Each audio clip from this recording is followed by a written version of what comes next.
एक ऐसा समय जब महान मौर्य साम्राज्य पतन की कगार पर था। बौद्ध धर्म चरम पर था, लेकिन वैदिक परंपराएं लुप्त होती जा रही थी।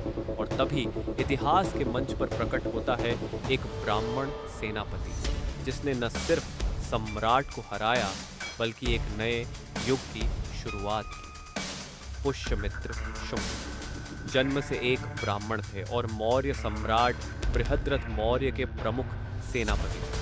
वे शुंग वंश से थे और रणनीति, युद्ध कला और धर्म के अच्छे ज्ञाता माने जाते थे। मौर्य वंश उस समय कमजोर हो चुका था। बृहद्रथ मौर्य की सत्ता नाम मात्र की रह गई थी। इसी दौरान सेनापति पुष्यमित्र ने सत्ता अपने हाथ में लेने का निश्चय किया। कहा जाता है कि एक दिन राजधानी पाटलिपुत्र में एक विशाल सैन्य परेड आयोजित की गई और ठीक वहीं पुष्यमित्र ने सम्राट बृहद्रथ की हत्या कर दी। इतिहासकारों का मानना है कि यह कार्य अचानक नहीं, बल्कि पूरी योजना के तहत हुआ था।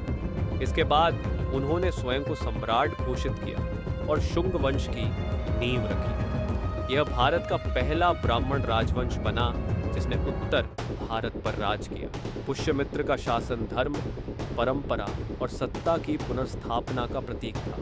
उन्होंने वैदिक यज्ञों और ब्राह्मण परंपराओं को पुनर्जीवित किया, जो मौर्यों के दौरान उपेक्षित हो गए थे। उन्होंने अश्वमेध यज्ञ जैसे महायज्ञ कराकर यह संदेश दिया कि वे केवल राजा नहीं, बल्कि चक्रवर्ती सम्राट हैं। उनकी यह नीति कुछ बौद्ध अनुयायियों को खटकने लगी। बौद्ध ग्रंथों में उनका विरोध हुआ।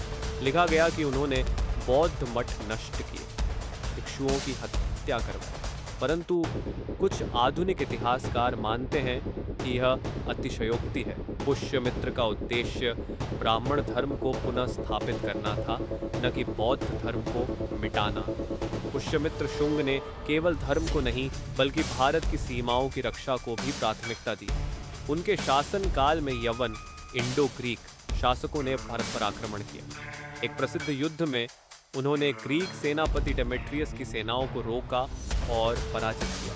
उनकी वजह से न केवल भारत की भूमि सुरक्षित हुई, बल्कि हिंदू संस्कृति को भी एक नई शक्ति मिली। पुष्यमित्र शुंग के बाद उनके पुत्र अग्निमित्र शुंग ने राज संभाला। उनकी कहानी इतनी प्रसिद्ध हुई कि संस्कृत नाटक मालविकाग्निमित्रम में भी उनका जिक्र है, जो कालिदास द्वारा रचित है। शुंग वंश ने लगभग 100 वर्षों तक भारत पर राज किया। उनका शासनकाल भारत में पुनः धर्म, संस्कृति और आत्मबल की स्थापना के लिए याद किया जाता है। पुष्यमित्र शुंग एक ऐसा नाम जिसने दिखाया कि अगर इरादे मजबूत हों तो इतिहास भी झुकता है। वो सेनापति से सम्राट बना और सम्राट से बना भारत का रक्षक। ऐसे वीर पुरुषों को हमारा नमन। वीडियो पसंद आई हो तो लाइक करें, शेयर करें और ऐसे ही ऐतिहासिक किस्सों के लिए चैनल को सब्सक्राइब करें। धन्यवाद।